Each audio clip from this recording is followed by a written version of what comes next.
It's the strangest thing. During launch, there is a cacophony of sound and a tremendous, shattering, mighty force of pressure. So much so that it feels as if in that moment, the whole world is collapsing. And you grit your teeth and your knuckles flush white on the grip, and you trust your harness. And you shut your eyes so tight you feel like they'll bleed. But then, some minutes after leaving that pad, it's all over.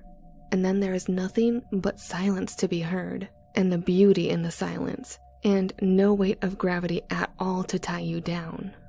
So you turn around as you fly off and see the whole of the earth there in your own little window. And you realize, when you look at the sphere of it, that on that sphere is and was everything that is and that has ever happened, and every man and woman and child, and that all the wars and loves and songs and stories that ever were fought and cherished and sung and told right there on that little blue marble that you can almost hold between your fingertips. So small it is. I was born and was a child there, right by that ocean, and I became a man in a town 1,200 miles away, a distance that, from up here, represents not more than an inch. It is surreal. Every time I am out here among the stars, I feel the same smallness that is both awesome and terrible in equal measure. But our time on this planet is coming to an end, I think. And if that is indeed the case, then the Earth isn't appreciably more than a womb, and the universe is the world. And so we've only just taken our first of many, many steps out into the depths of it. God only knows what's out there, waiting for us in the deep. I think, too, that very soon we'll get the chance to find out. An anomaly? A gravitational anomaly, yes. And the source of it is right out there, out past the orbit of Jupiter. He'd pulled up a photograph, and on it you could see the starlight pulled into smears and streaks, indicative of a gravitational lens, the bending of space and time. What the hell is it? We don't know yet what it is. That's what you're going to find out for us, if you want the job. I'd been ecstatic. Of course I wanted the job. I didn't become an astronaut after all, to perform menial mechanical tasks around space stations so close to the Earth you could nearly brush the atmosphere with your fingertips, as rewarding as the job had been thus far. I joined, instead, to explore. A gravitational anomaly? A bending in space-time? Right here in our own backyard? And of all the men and women alive, they'd chosen me to see it.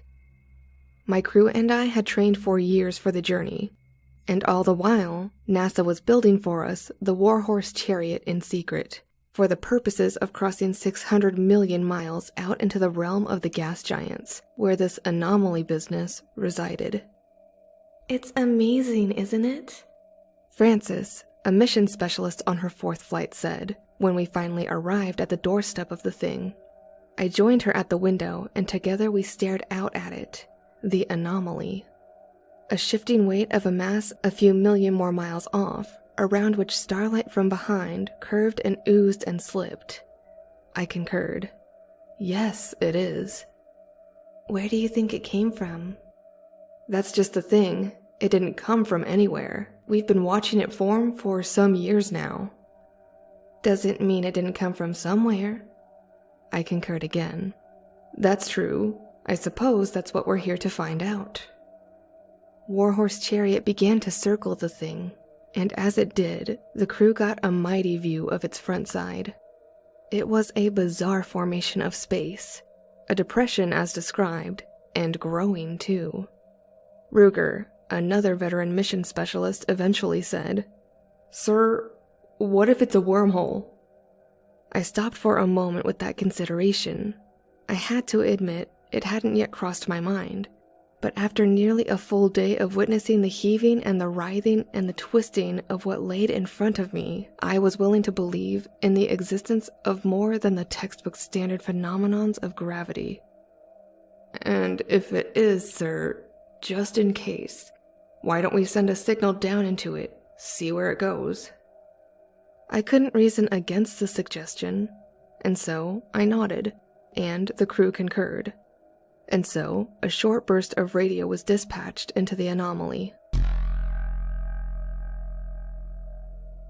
We ran over mountainous datasets as we waited, and traded ideas to and fro, and ruminated in the countless possibilities. And then strange and alien things began to occur. "Sir!" I flew over to the window yet again. "Look, sir, it's opening up."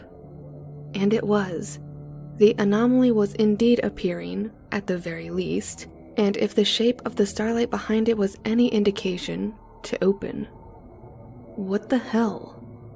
What's it doing? I don't know. Is it opening to somewhere else? I don't know. Just watch. What began as a depression in space-time soon did indeed deepen into a hole, and then it widened and spread, and soon it wasn't merely reflecting the star's light. It produced its own, a powerful pulse of brilliant and blinding blue. All at once, the crew shielded our eyes and turned away from the light, only peeking back as it faded. God, it's a tunnel. Ruger, you son of a bitch!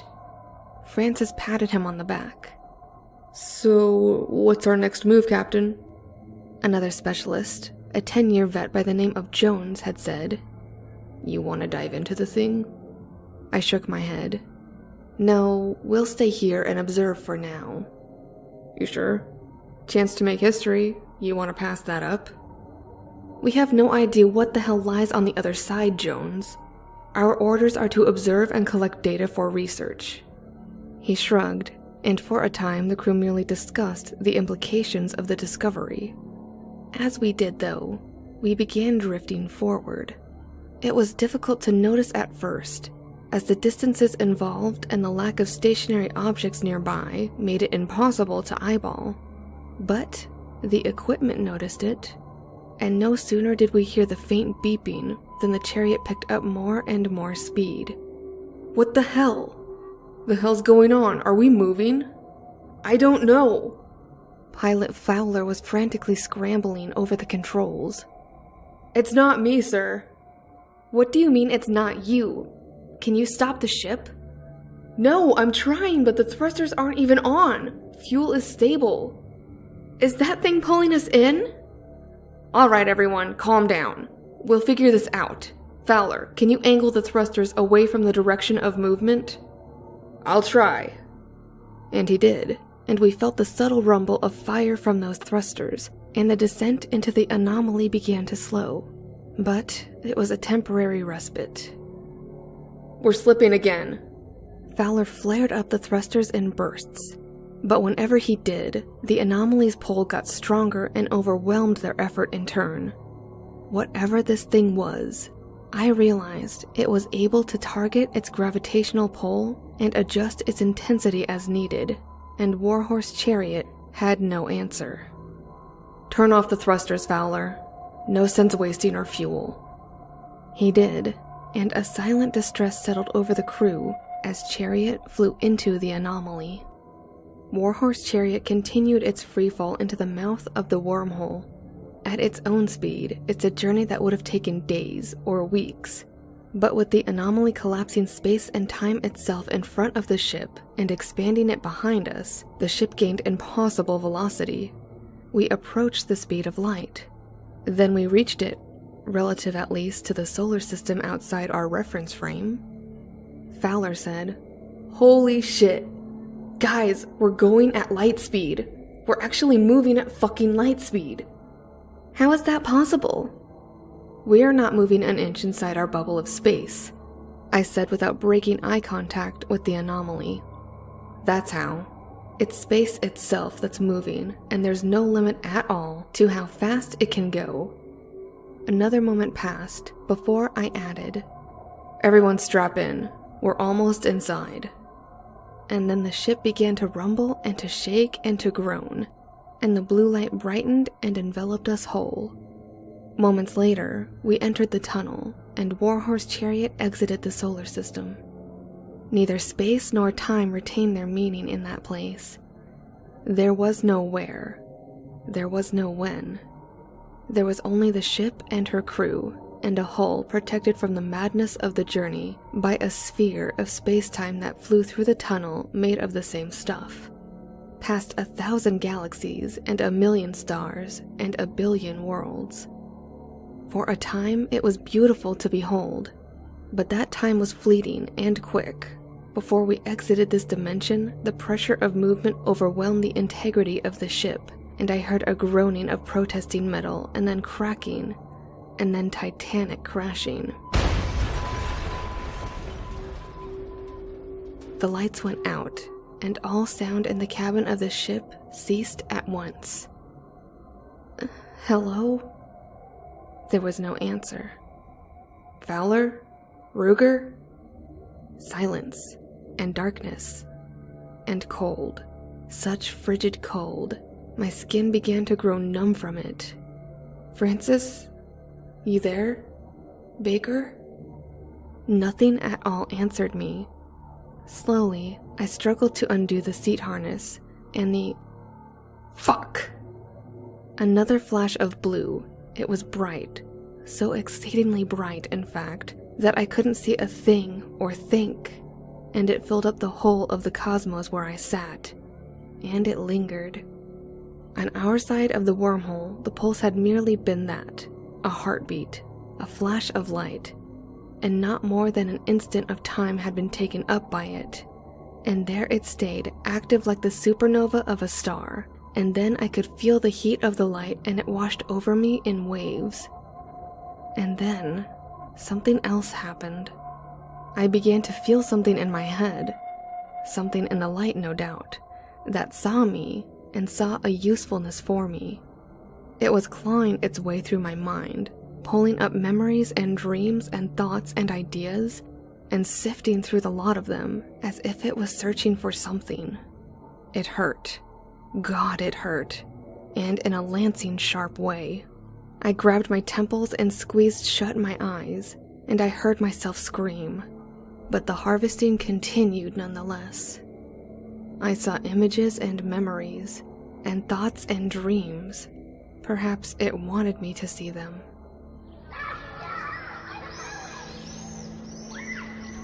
A birthday party.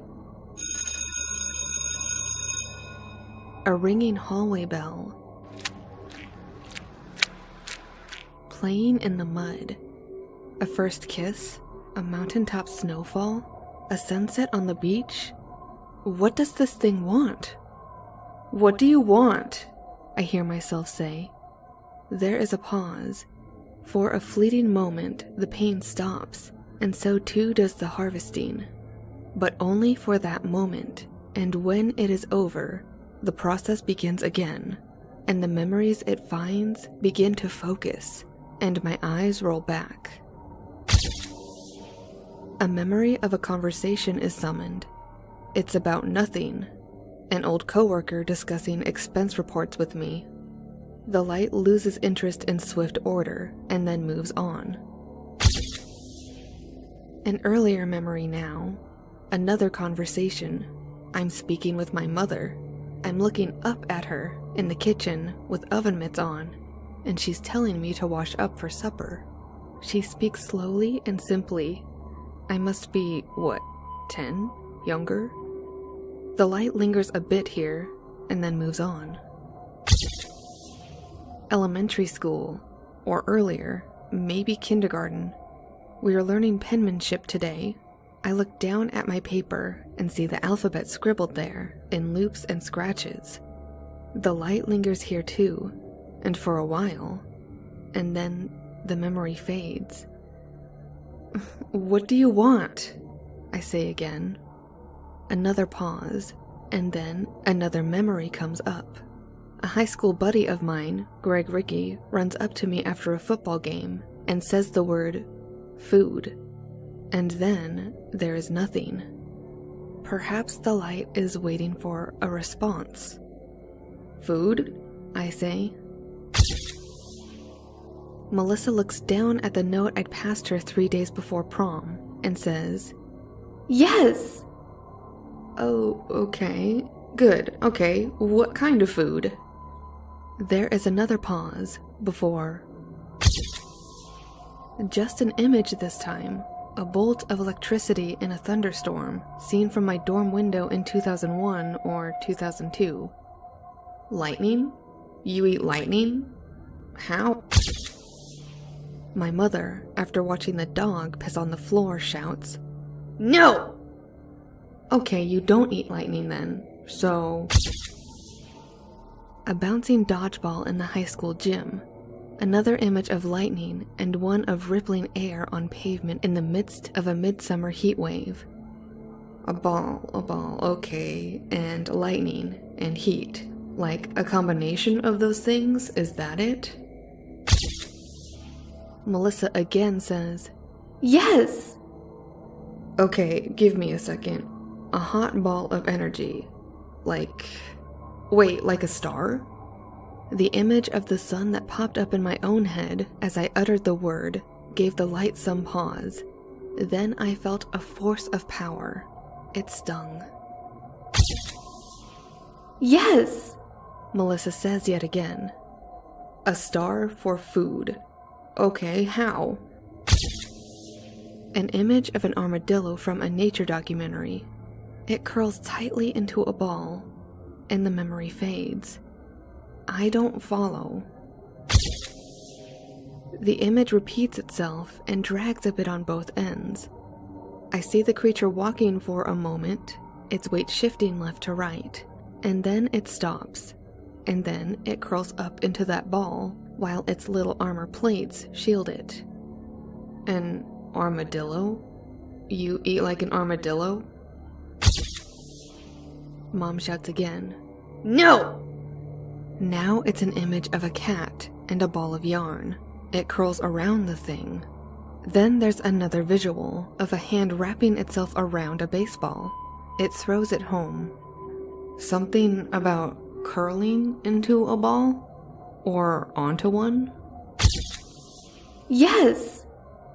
Okay, so you're hungry for food. And you eat stars by, what, curling onto them? What the fuck is this? A new image. It's shocking and it's dark. I see the gates of a concentration camp, and a pile of corpses, and an inmate there gripping the bars of the fence. She's emaciated and desperate, but too sick even to cry for help. Her clothes hang off her limbs in excess. It is the saddest image I've ever seen. What the fuck was that? The famous photo of the African child with a vulture behind it. His stomach is protruding, and even so, I can see each one of his ribs through the skin. He has days to live in such a state. Maybe hours. An image now from a newsreel. A crowd of desperate refugees, or citizens of the Third World. It's unclear which.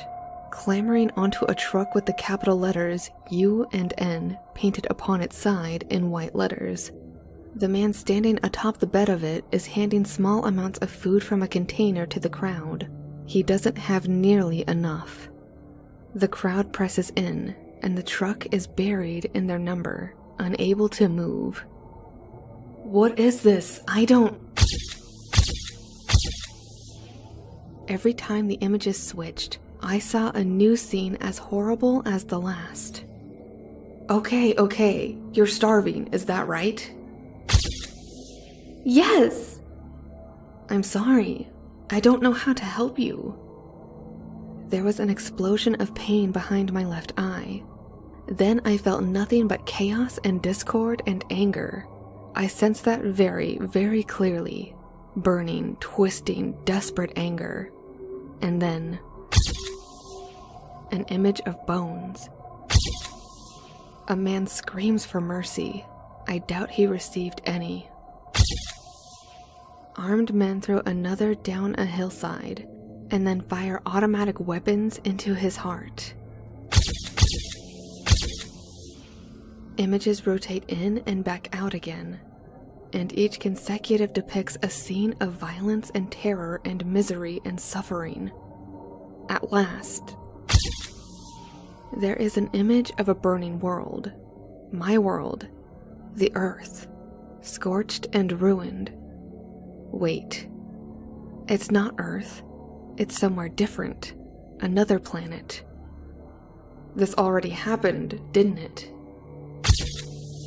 Yes! I was afraid to ask the next inevitable question, but too curious not to. What are you? A new image entered my mind, this time, like the last, from the light and not from myself. I saw a memory of a dream playing out before me. A fleet of starships arrayed up in a concave formation for a battle, firing lancing spears of energy into a wormhole. Then the blue light spilled on through it, followed in turn by a mass of alien metal. The ships ramped up the rate of fire and the intensity of it, but they couldn't harm the thing coming through, or even slow it down. Slowly, and one by one, as it became clear the advance of the machine could not be stopped, the ships broke formation and began to flee, but they weren't fast enough. The machine, after a time, gained the hot side of the gate and poured on through with pulsing blasts of light. Entire ships disintegrated to ash, and nothing more. A capital ship in the formation's middlemost section fired a round of some new form of fire, and the machine took the hit with a wound, but not even that did appreciably more than scratch an arm of the thing. That ship met a swift fate like the others. A scene from the planet from which these ships had hailed. There are dead things, alien corpses, cities aflame, the end of the world. The mighty shadow of an eclipse falls across the scene, and then there is darkness. From space now, I see the thing, in all the magnitude of its vastness. It is terrible and awesome in equal measure. This machine, and having done away with resistance, it has cast out great arms of metal from a central apparatus that spills forth the light, and wrapped them around the mass of the star there. Then, as I watch, a funnel of the star's plasma is sucked up by gravity into the machine, and it begins to feed. The star is dwindling. The star is no more. All that now remains in the grasp of the machine is a sphere of hot space. The machine spills its blue light to the depths of the abyss in search of other things to devour. Another world.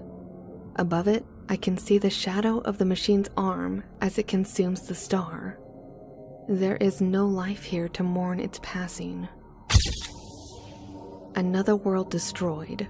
There are starships splintered in orbit, lifeless and useless, and parts of their hulls rammed into the planet's backside. Their attempt to stop the machine has ended in disaster. The machine gathers those parts and adds them to its mass. Over unspeakable units of time and countless such battles, it has grown large. Too large, in fact, to sustain itself. Ever it searches for more food. The machine, having destroyed yet another system, shudders and quakes. It is not enough. Parts of the machine's limbs have gone dark. There is not enough energy, enough food, to feed the whole of its mass. It needs more. I can feel its hunger, and I can feel the growth of it. I see a new image from my mind again. It is from a science textbook, and it is of my own star, the sun. The light from the machine is digging again. Through the dusty corners of my mind, it needs information. It needs it desperately. And here I am, an endless treasure trove of the stuff, more accessible to it than to myself. I can feel memories being ripped free and thrown. A sick day, a movie theater, an astronaut speaking at my school, an Air Force recruitment center, and a first flight, and the majesty of speed, a rocket launch, knuckles white on the edge of the harness. A first look at the earth from above. No, fuck you. You can't have that. You can't take that. I live there. I managed to say weakly, "Stop." But inside my mind, I resist the effort. I pull up my own memories now to throw in its face, to slow it down. Flash. The coworker approached me again. "Hey Darren, did you get my email? I need those expense reports by Thursday." "Yeah, I got you, man. I'll get on that now." "Okay. Oh, hey, you talked to Brad earlier? He's I flinched. The fuck? Mom yelled, "No!" And the digging begins again. Data, mountains of it to be pored over. A look at the sun from a Pacific side beach. The machine tastes the warmth of it. Its hunger roars, but I push back harder. Everything I have. What else? What else do I have? My name? I have my name. Darren Gray. Darren Gray, Darren Gray, Darren Gray. No! Damn it, Sydney, not in the house. A new image. I see the sun now, from the window of the warhorse chariot. And then... a childhood friend ran up to me on the playground during a game of hide and seek and said, "Dude, where's Eric?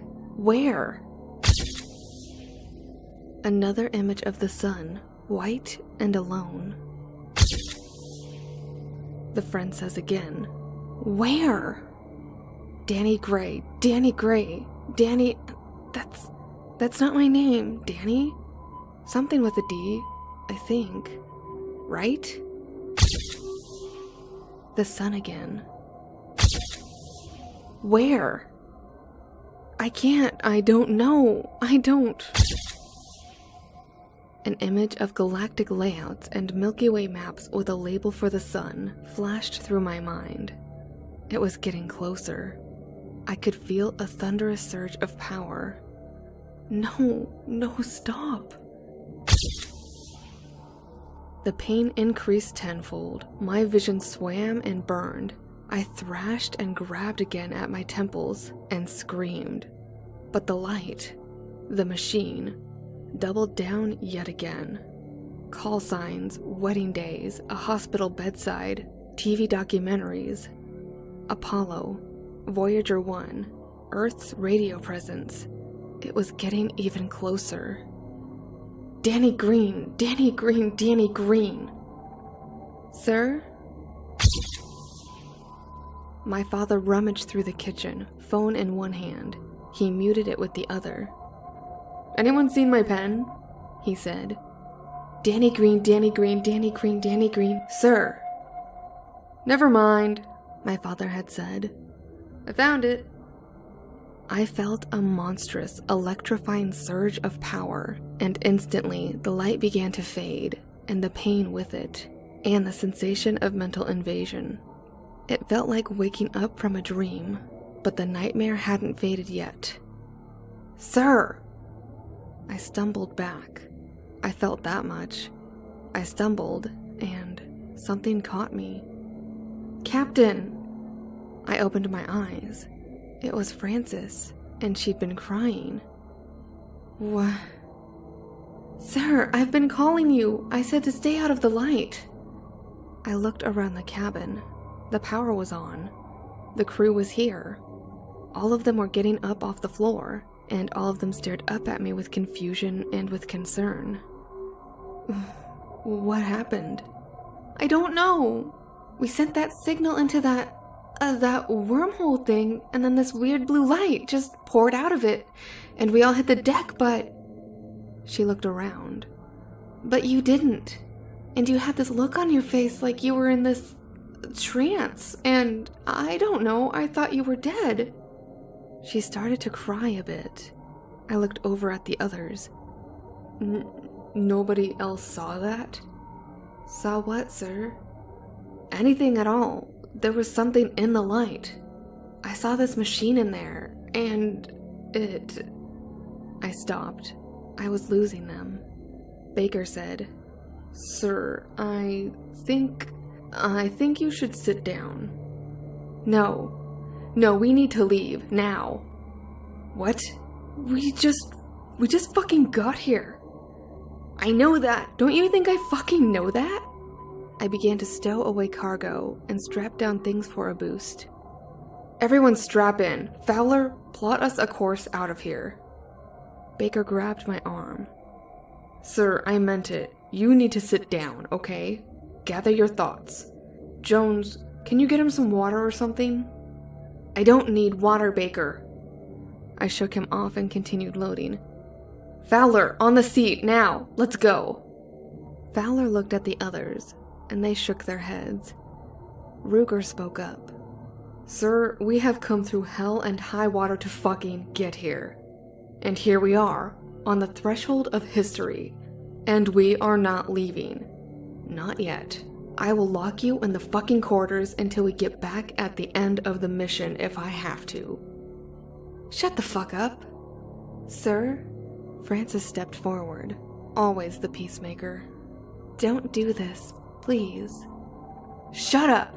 None of you saw that thing! Fowler, what did I say?" "What thing? The machine?" "Fowler, get on the seat now!" I felt a slamming weight in my midsection, and down I went, with Ruger on top of me. "Sorry, sir, can't risk you fucking this up for the rest of us." "Get the fuck off me!" I thrashed and threw all my weight against his.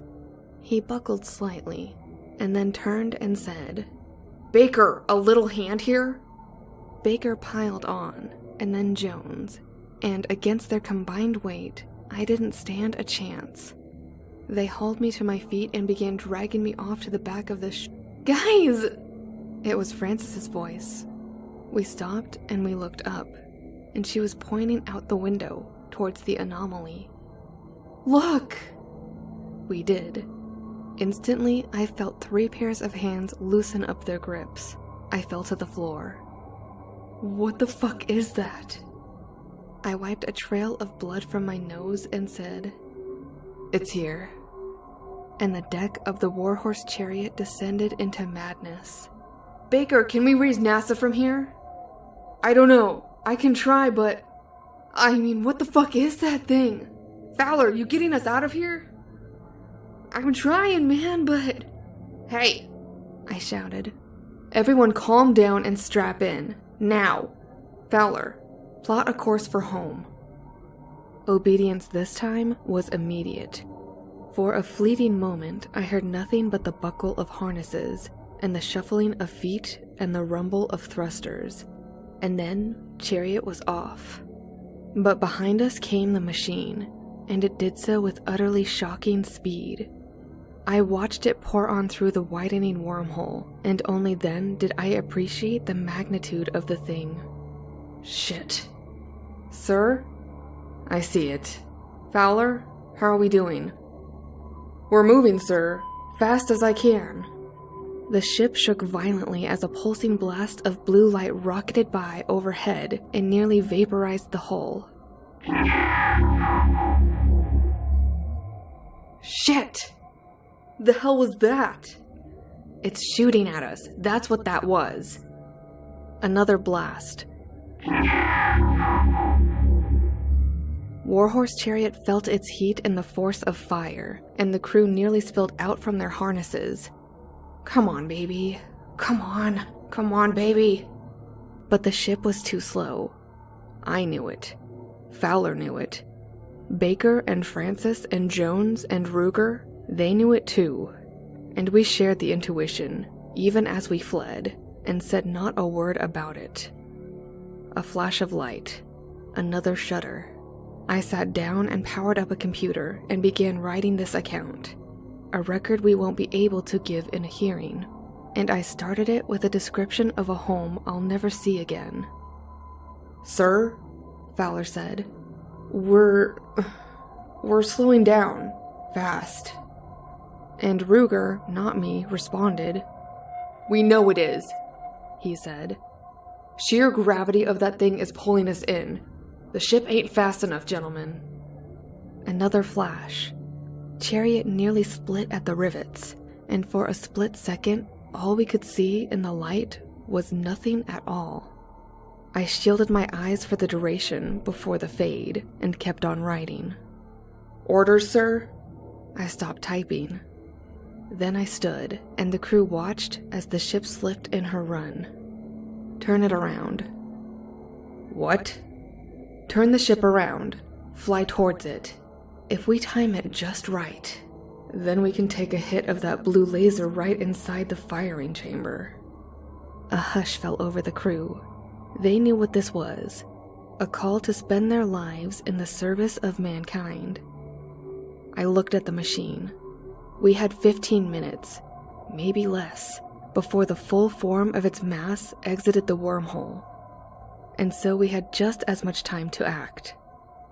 "Sir, are you—" "Do it, Fowler." Baker spoke up. "It's the right call. We're not escaping. Might as well take it out with us." "It's the right call, Captain." So, Warhorse Chariot adjusted its heading for its hunter, and the machine filled up the view of the deck display, and Ruger spoke again.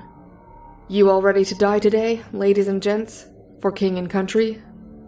Frances closed her eyes. Fowler set his jaw. The gravity kicked up by the sheer mass of the machine took the chariot on a wicked pull, and one bolstered by the ship's thrusters, and the gate between us was closed quickly. I typed furiously.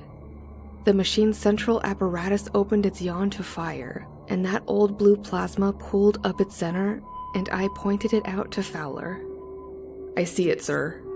I put a hand on his shoulder and said, "You did great, son." And now I bring this account to the current moment. As I write, the machine hastens up its firing process. A piece of it still lives on in my mind, I think, because I can feel a foreign panic when I myself am at peace. I believe it knows that when all the numbers are added, there is nothing it can do to prevent the Warhorse Chariot from flying into its firing mechanism at the moment of discharge. It is inevitable, and for that reason, I have accepted it. And Baker too, and Jones, and Ruger, and Francis, and Fowler, all my brothers and sisters. They have accepted it, and they are praying and closing their eyes. And there is not a crew ever made that is finer to die with. To NASA, if ever you receive this transmission, I know that we died well, and know too that although there are monstrous things out there in the deep, there are also wonders in it. Never lose the spirit to find them. Darren Bradford Gray, commander of the USS Warhorse Chariot.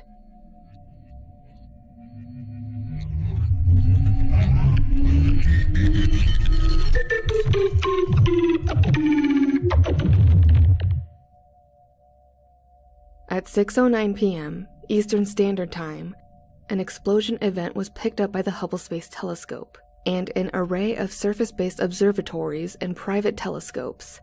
NASA claims the event was a large-scale asteroid impact. Other satellites had been purposed with examining the area of the incident. As of early August, they have spotted numerous pieces of floating metal, most of which will either join the asteroid belt or fall into the surface of Jupiter, and an excessive amount of radiation, seemingly indicative of a collapsing gravitational event. Closer inspection has revealed that the anomaly that Warhorse Chariot was initially dispatched in secret to inspect has ceased to exist. Some private telescope owners, however, have reported an unidentified blue light flashing in pulses from exactly this region. NASA has made no official comment as of this time. Hey guys, it's Mort here, and thank you so much for listening. I'd like to extend a huge thank you to Mother Creepypasta for her amazing narration. She really brought the story to life. She added all the music and sound effects, and it was just incredible. And if, like me, you'd like to hear more of her, why don't you head on over with me to check out her channel and her amazing content. The middle link is actually her latest video. I think I have a Bigfoot problem. The video will be a perfect warm-up for the Bigfoot video I actually have coming out very soon. So follow me over, and remember to let her know in the comments section that Mort sent you. Stay awesome, and I'll see you in the next one.